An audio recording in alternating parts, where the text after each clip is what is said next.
ভাই বোনের ভালোবাসা সবসময় ডিফারেন্ট হয়। খুনসুটি, মারামারি, আদর, মোহাব্বত এসবই চলে। Please like and follow. Hello everyone, this is Fatema. Welcome Fatema blogs. আমি ছোটবেলায় গ্রামে যা যা করতাম, সো ওই জিনিসগুলো না আমি আমার বাচ্চাদের সাথে এখন করি। তো আমার বাচ্চারা না এগুলো দেখে অনেক হাসে, ওরা শিখে। আমার এটা খুবই ভালো লাগে। তো এই যে বাচ্চারা সকালবেলায় উঠে হলো তাদের দুষ্টামি স্টার্ট, তাদের সাথে আমারও দুষ্টামি করতে ভাল লাগে। এই যে যারা মন খারাপ করে একদম আসছে, কারণ তার ভাই তার হাতে থেকে বল নিয়েছে, সেই জন্য সে খুব মন খারাপ করেছে। তো তারা হলো দুই ভাই বোন এখানে দুষ্টামি করছিল, আর জায়ান অজ্ঞান হয়ে পড়ে গেছিল। দেখেন যারা মন খারাপ ছিল, কিন্তু তারপরও সে ভাইয়ের জন্য জায়াত ভাইকে ঠিকই আদর করলো। আর এই যে এইটা দেখে মামাকে জিজ্ঞেস করছে, মাম্মা এটা কি বলো তো? আমি বললাম ওই যে হুডি ব্যাগ গিফট পেয়েছি, ওটার ছোট্ট একটা পারফিউমের এই কাগজটা। আর জায়ান হলো চান্স পাইলেই না ঠান্ডা পানি খায়, ওই জন্য আমি ফ্রিজে ঠান্ডা পানি রাখি না। এই যে দেখেন তাদের খুনসুটি, ঝগড়াঝাটি, দুষ্টামি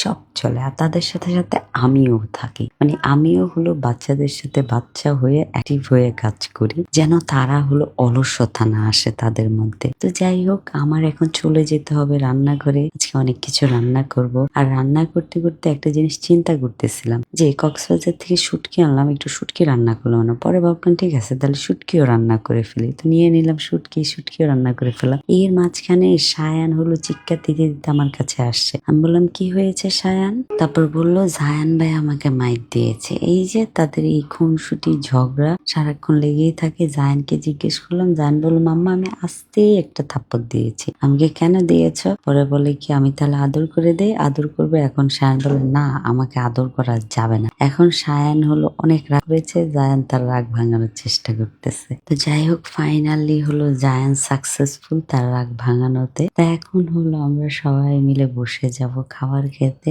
তা আমার সাথে সাথে আমি সায়ানকেও ডাকলাম যে সায়ান আসো খেতে। সায়ান তো আর আসে নাই, সে খাবে না। জায়ানও খেয়ে ফেলেছে। তো এই যে আমি হলো রেডি হচ্ছিলাম, কারণ হলো বাসার টুকিটাকি জিনিস কিনতে হতো। আর এখানে দেখেন যারা হলো সায়ানকে জুতা পরিয়ে দিচ্ছে। আমি না এই ভিডিওটা দেখে আমার এত সুইট লাগছে, এত সুইট লাগছে। তারা দুই ভাই বোন সারাক্ষণ খুনসুটি করে, আবার সারাক্ষণ একজন আরেকজনকে ছাড়া থাকতে পারে না। আমি সব বাচ্চারাই সমানভাবে শিক্ষা দেওয়ার চেষ্টা করি। এই যে দেখেন সায়ান আবার আমার জুতা এনে দিল। তারপর হলো আমরা এই যে বের হয়ে যাচ্ছি। আমরা যাচ্ছি হলো ফ্রুটস মার্কেটে, আমাদের ফল কিনতে হবে। সো আজকে ফল কিনতে বের হইতে হবে। কিন্তু আমার সাথে তো আমার এই কেটি দুই বাচ্চা না গেলে ওদের হলো পেটের ব্যথা হজম হবে না। ওরা ভাবে মা কোথাও বের হওয়া মানে হলো মা কোথাও পার্টি করতে যাচ্ছে, মা কোথাও মাটি করতে যাচ্ছে, তো মায়ের সাথে আমাদের যেতেই হবে, এরকম তাদের মনে করেন না চিন্তা ভাবনা। কি করব, ওদেরকে সাথে নিয়ে চলে আসলাম। তবে আমার ভাল লাগে ওদেরকে সাথে নিয়ে যেতে, কারণ কি বাসার মধ্যে থাকলে হেল্পিং হ্যান্ডের